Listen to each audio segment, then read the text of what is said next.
Okay, everybody, welcome to this DAISY video. In this video, we would like to discuss this masterpiece right here that you see in front of you. And this is the DAISY white paper that was published on the Endotech.io website back in February 22nd. And you can easily download it from here. It's posted here on the blog of Endotech. And yeah, if you still have questions or feedback to the white paper, you can send an email to support@endotech.io. Okay, so Dr. Anna Becker um, discussed the basic idea of the white paper in some of the corporate Zoom calls. And in this video, I would like to go into more detail on the white paper. I mean, many of us joined DAISY because of the higher returns, but some people still would like to understand the technology side of things. Okay, and in this video, I would like to uh, yeah, discuss some of the most important elements from my perspective anyway that can help you understand the technical side of things. And I will not discuss all 57 slides or 57 pages. I will just pick out those things I think are important to understand the technology behind DAISY. And let me start with the tagline. The tagline is AI, and AI is artificial intelligence, AI powered investing, unlocking high risk, high return alpha. Okay, and by the way, this white paper assumes some, yeah, some basic financial knowledge. Okay, so some of the terms are not explained, some are, but as far as alpha, let me go to the definition of alpha. This basically refers to excess returns earned on an investment above the benchmark return. Okay, so in simple words, if your benchmark is Bitcoin, right? So seeking alpha on Bitcoin would be outperforming Bitcoin. Or if your benchmark is the S&P 500, seeking alpha on S&P 500 is basically doing better than S&P 500. Okay. Um, so this is the content of the white paper, and we will not discuss everything in detail, but we will, yeah, briefly look at the legal disclaimer, the project overview, the executive summary, the background, the market analysis, and the systematic trading. And this is all pretty much easy stuff, easy to understand stuff. And then the heavy stuff will start here. The methodology, the trading framework, the technology and architecture. This is all very specific, very technological, and I will not discuss it in much detail. But what we want to have a look at is the roadmap, the project team, and maybe some of the references. Okay? So, well, the legal disclaimer, this is pretty much standard. This white paper is not a legal document. It only provides background information about the technical aspects, right? And it's not a professional investment advice. And if you want to have professional legal investment tax accounting advice, then contact your financial advisor. Okay? So the project overview, first it is talking about Endotech, and Endotech Limited is the technology provider. That's an Israeli company that is working in the field of artificial intelligence. And in 2018, they basically started the algo trading. I mean, the company has existed for longer than that, but in 2018, they started using their algorithm to do high risk, high return, high probability strategies. Okay, and the company was founded by Dr. Anna Becker, and she is, by the way, also the creator of this document. Okay, and then in January 21, Endotech announced the equity crowdfunding agreement with DAISY Global. Okay, so DAISY has basically started back in January, and now we are all waiting for the relaunch. um, there will be a lot of improvements made to the smart contract, and mid of March is the target date for the relaunch. Okay, so that's the executive summary, and yeah, the basic idea is giving retail investors access to those high risk, high return opportunities. Because so far only you know, institutional investors, big hedge funds, accredited investors had access to those, uh, yeah, high return, high risk, high return tools, and the big vision of Daisy is giving access, yeah, giving retail investors access um, to those tools. And historical investment strategies, they centered around conservative saving plans, and the latest generation, the young people, they they are no longer savings focused, and there is a growing number of retail investors that no longer content with traditional long-term slow growth strategies. They want aggressive returns. Okay. Um, right. And the big challenge with those high risk, high return algorithms is that they are threatened by time horizons. So those algorithms can work for some time, sometimes for a long time, but uh, one day they will just fail because some of the fundamentals will change in the market, you know, and the technical analysis cannot predict that, because the technical analysis is focused on historical data. Let me pull up the definition. So it's basically using charts to identify trading signals, So in other words, it's looking at the historical performance, and that will help you make decisions as far as where the asset might go in future. So it's all about probabilities. Will it go up or down? What is the probability of it going down or up? You know, uh, but what you really want to do if you're a long-term investor, you also want to do a fundamental analysis, right? And this is something that is not easy to automate. It's not easy to build an algorithm around the fundamental analysis.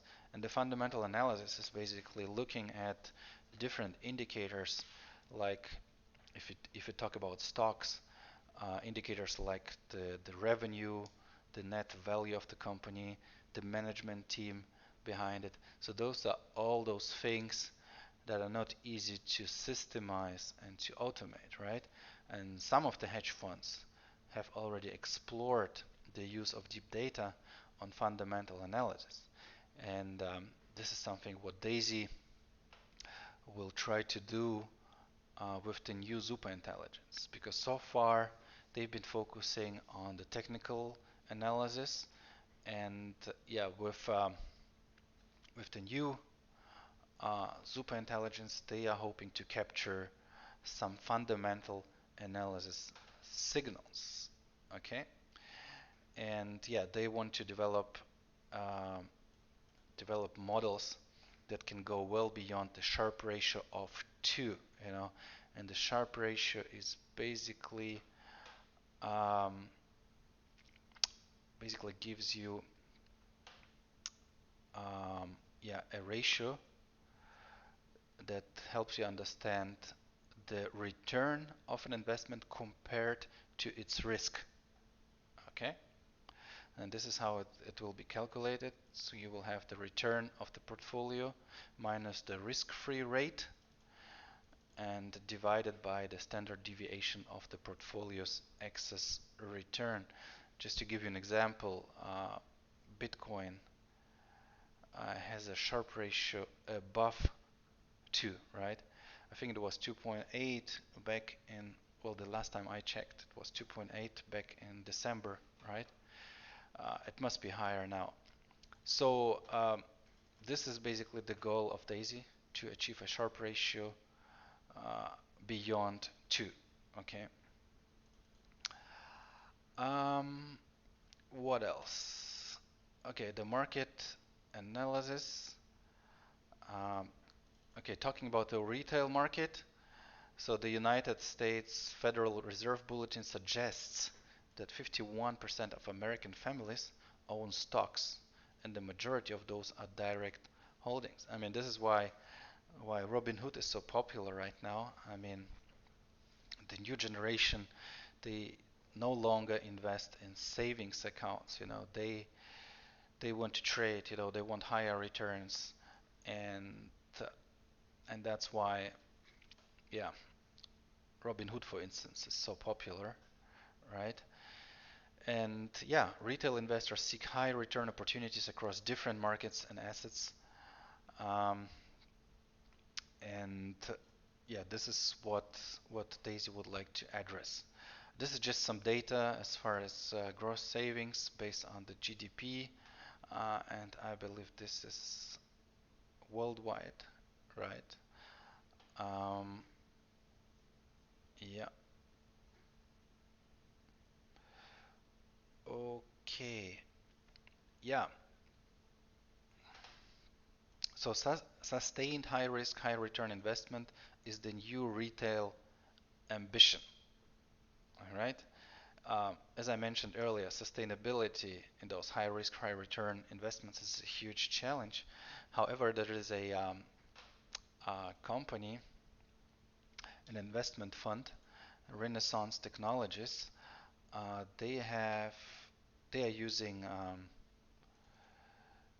they are using quantitative trading, you know, for their strategies, and they have had phenomenal results um, with their Medallion investment fund.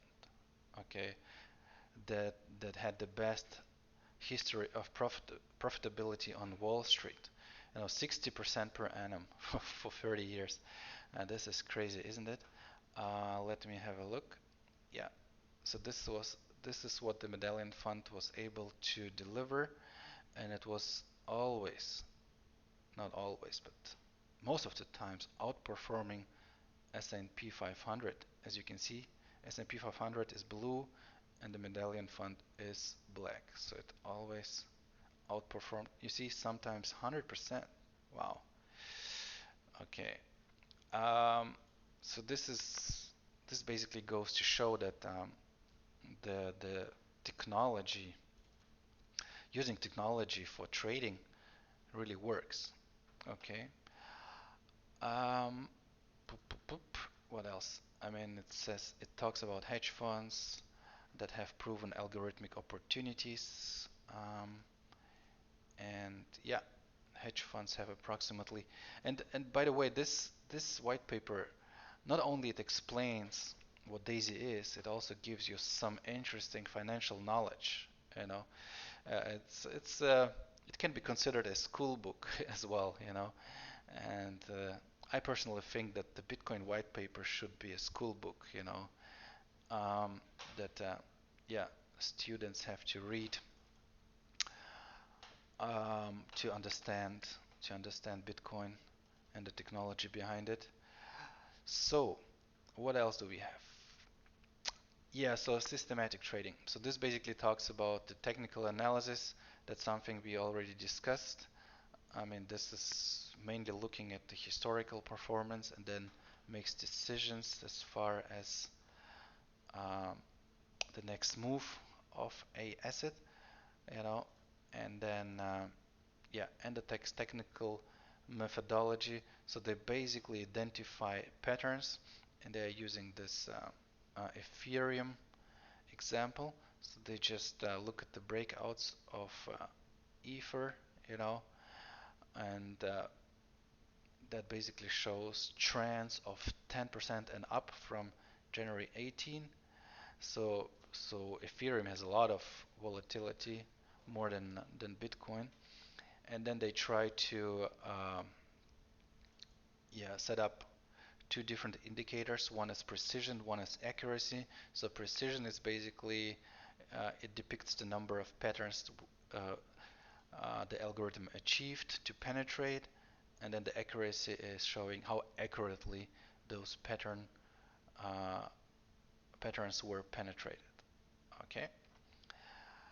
Um, and then fundamental analysis.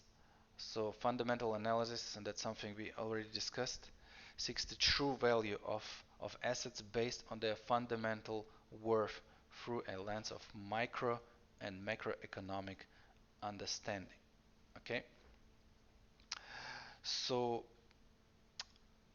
and the challenge is, the big challenge of the fundamental analysis is that the underlying data is both endless and often meaningless. Okay? Um, so, and it's not easy to, yeah, to, for computers anyway, to understand what this data says and how to make decisions based on that data. Because a systematic trading anchored in fundamental analysis is the new holy grail for algorithmic investors. Okay? And yeah, and this is the challenge of the fundamental analysis. The breadth of underlying factors is just yeah, is just way too big. I mean, you have to look at social trends, demand, business leadership, political movements, regulations, all that stuff. Um, so let me just give you an example.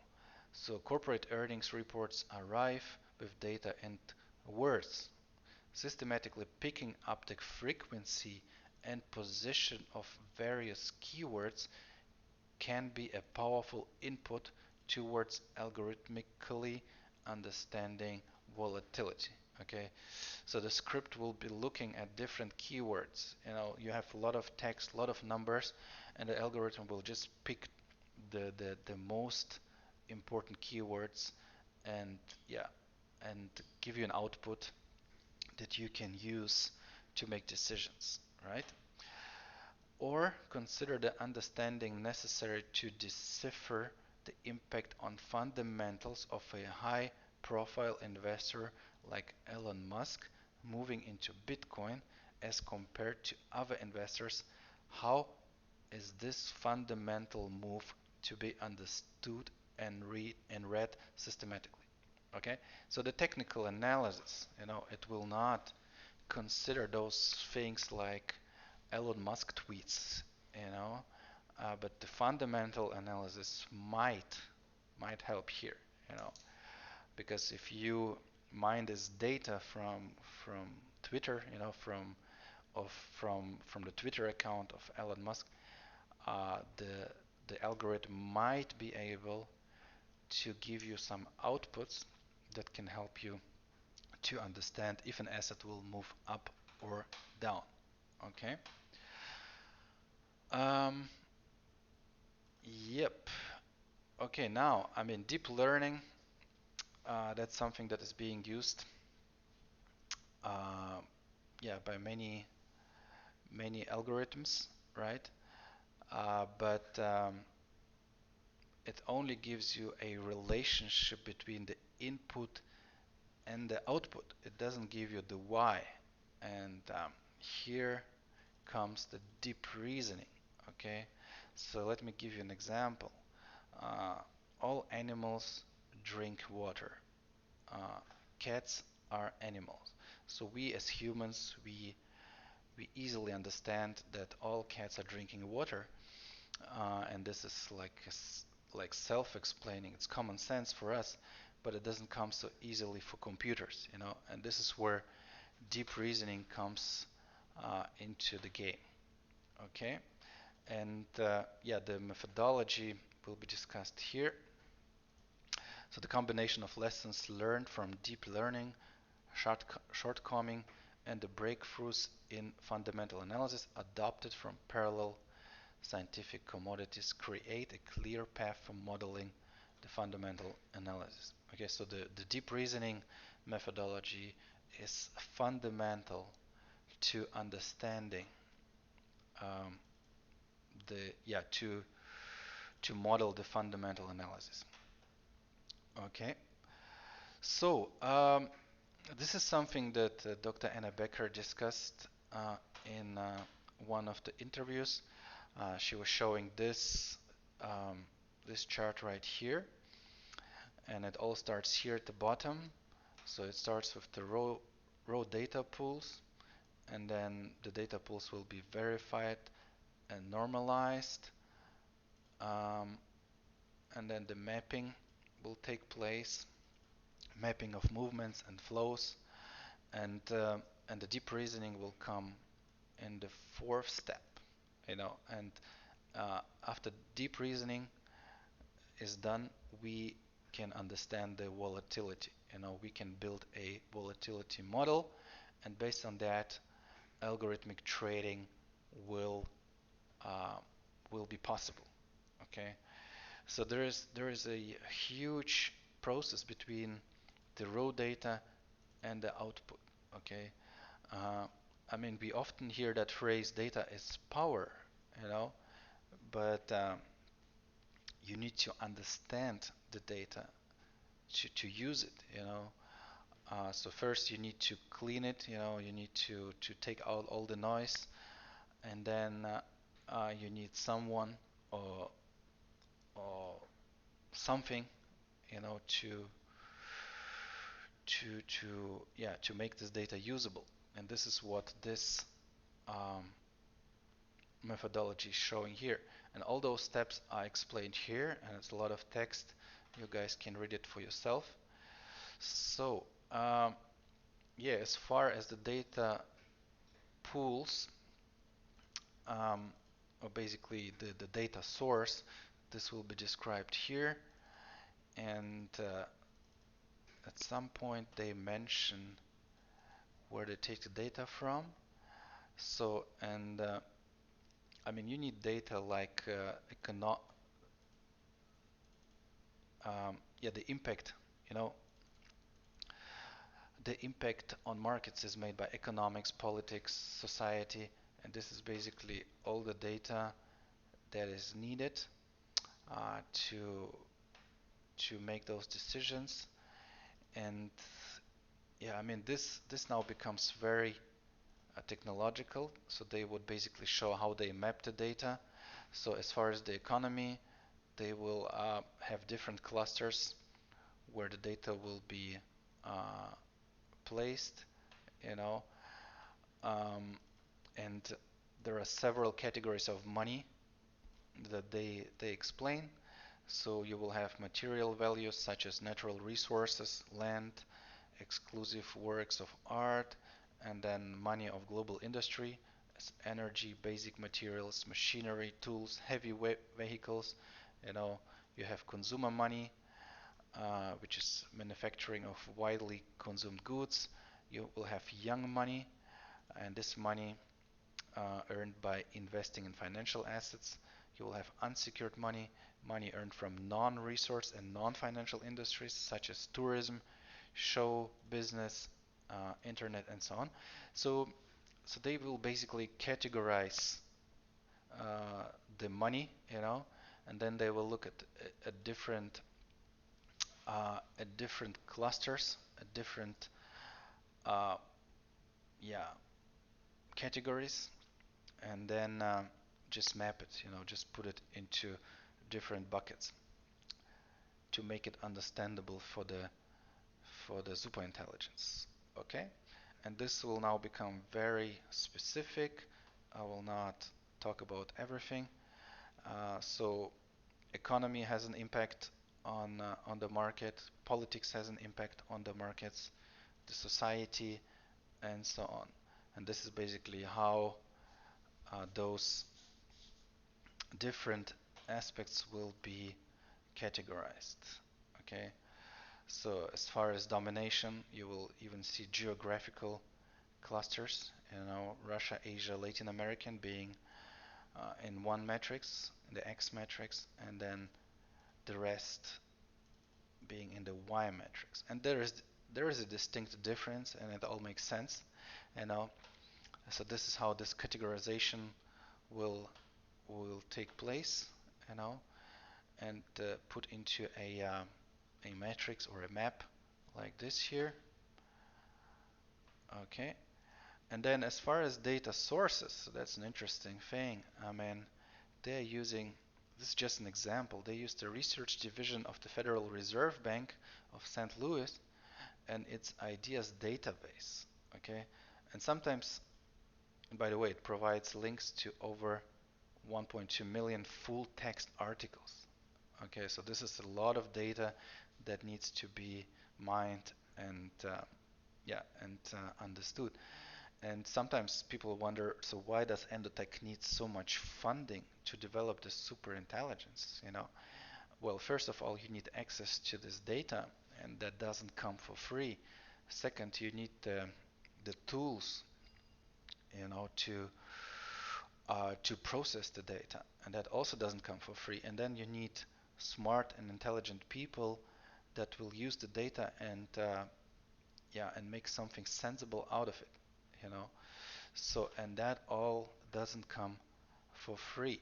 So this basically describes the data collection and the verification of the data, and this is all very technological. And if you guys have time, just have a read through it. Um, yeah, deep reasoning for volatility, that's an important element. Okay, and so on and so on. So what else do we want to discuss? The trading framework, the trading methodology. They will talk about the portfolio management, um, talking about buy and hold, which is not a valid approach in such a young market, especially like crypto markets. Um, choosing assets, choosing appropriate signals, choosing allocation, execution and capacity. I don't want to make this video terribly long. I mean, we are already at 27 minutes, so I think I will just show you the trading infrastructure um, right here. So we have the exchanges here down below, like Binance or Gemini. We have the exchange connectivity, order execution prediction, portfolio order, smart order execution, quote engine, portfolio trading, and it goes on, right?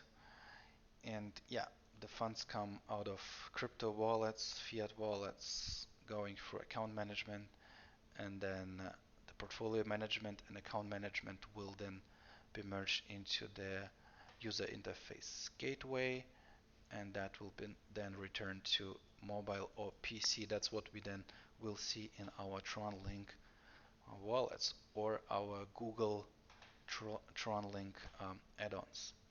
Okay. Um, yeah, here they just talk about the technology that is being used to stack and contain the data, and again, that doesn't come for free. I mean, it all costs money. That's why Daisy needs the funding. The roadmap, I mean, that's something you probably all familiar with. We are here. White paper was released in February, and then in April the core app development will start. Forex markets will be tested in July, and then commodities will come in October, and then in 22 we will have the alpha version of the new Daisy, and then in April 22 we will have the beta version of the new Daisy, and then the final product will be available in July 22. So this is basically the Daisy team, and we know Anna Becker, we know Dmitry Gushin. Here is the R&D um, R&D lead, financial analysts, and yeah, this is basically the COO, the Chief Operation Officer, Adam Rubin. He was presenting in one of the corporate Zooms. And down below you will find some references, and the appendix actually shows some interesting stuff that you might want to have a look at. Um, it's basically categorizing the world money. I mean, it's down below, I think. Yeah, the money map, the global money map, that's an interesting thing, you know. If you wanted to buy the planet, it would be worth, I think it says 5 quadrillions, you know. And this is a breakdown uh, of all the assets we have on the planet. Okay. It also shows some of the uh, hedge funds, some of the most successful hedge funds. Those are the funds that are using algorithmic trading, and you might want to research them. Renaissance Technologies, we talked about this one, and then there are crypto hedge funds, Galaxy Digital Assets Funds, Alphabet Fund, and so on. Pantera Capital, Grayscale. I think we all heard about Grayscale. Yeah, it has a lot of interesting stuff. Apart from the DAISY related stuff, there is a lot of interesting educational stuff that you might want to have a look at. Okay? All right. I mean, this is basically what I wanted yeah, to show you in this video. I hope it helped you understand the technology side of things of DAISY. And if you still have questions, please join our Telegram group, and you will find down the link down below. And yeah, talk to you soon. Bye.